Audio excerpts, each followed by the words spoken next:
ಎಂತದ ನಿಮ್ಮಿಬ್ಬರು ಜಗಳ ಪಟಂತ ಮುಗ್ಸಾಕಿ ಅಂತ ಅಂದ್ಬಿಟ್ಟು ನನ್ನ ತಲೆ ತಿಂತ್ರಿ ಫೋನ್ ಮಾಡ್ಕೊಂಡು. ಫೋನಲ್ಲಿ ಜೋರ್ ಮಾತಾಡ್ತಿದ್ಯಲ್ಲ, ಈಗ ಮಾತಾಡ. ಅಲ್ವಿನ ನಾನು ಸಿಟ್ಟು ತರಿಸ್ಬೇಡ. ನಂಗೆ ಸಿಟ್ಟು ಬಂದ್ರೆ ಮನುಷ್ಯ ಸರಿ ಇಲ್ಲ. ಸಮಾಧಾನ, ಮಾತಲ್ಲೇ ಮುಗ್ಸಕ್ ಹೊಡಪೆಟ್ಟೆಲ್ಲ ಬೇಡ, ಮಾತಲ್ಲೇ ಮುಗ್ಸಕ್ಕೆ. ನನಗೂ ಸಿಟ್ಟು ಬರ್ತದೆ, ತೆಗೆದು ನಂಗೆ ಹೊಡ್ತಾ ಬೀಳ್ತದ ಮರ್ಯ. ಸಮಾಧಾನ ಅಂದೆ ಅಲ್ಲ ನಾನು. ಸಮಾಧಾನದಲ್ಲಿ ಹೇಳ್ತೀವಿ ದೋಸ್ತ, ನಾನು ಅದಕ್ಕೆ ಸ್ಲೀವ್ಲೆಸ್ ಹಾಕಬೇಡ ಅಂತೀವಿ ಅದಕ್ಕೆ ನಾನು. ನಾ ಎಲ್ಲಿ ಸ್ಲೀವ್ಲೆಸ್ ಹಾಕಿದ್ನಾ?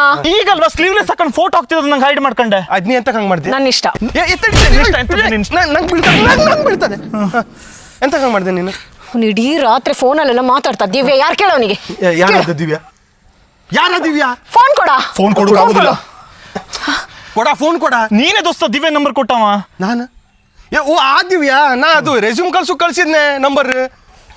ನಿನಗೆ ನಾವಿಬ್ರು ರಿಲೇಶನ್ಶಿಪ್ ಅಲ್ಲಿ ಇದ್ರೊಳಗೆ ಗೊತ್ತುಂಟಲ್ಲ, ಮತ್ತೆಂತಕ್ ನಂಬರ್ ಕೊಟ್ಟಿ ನೀನು?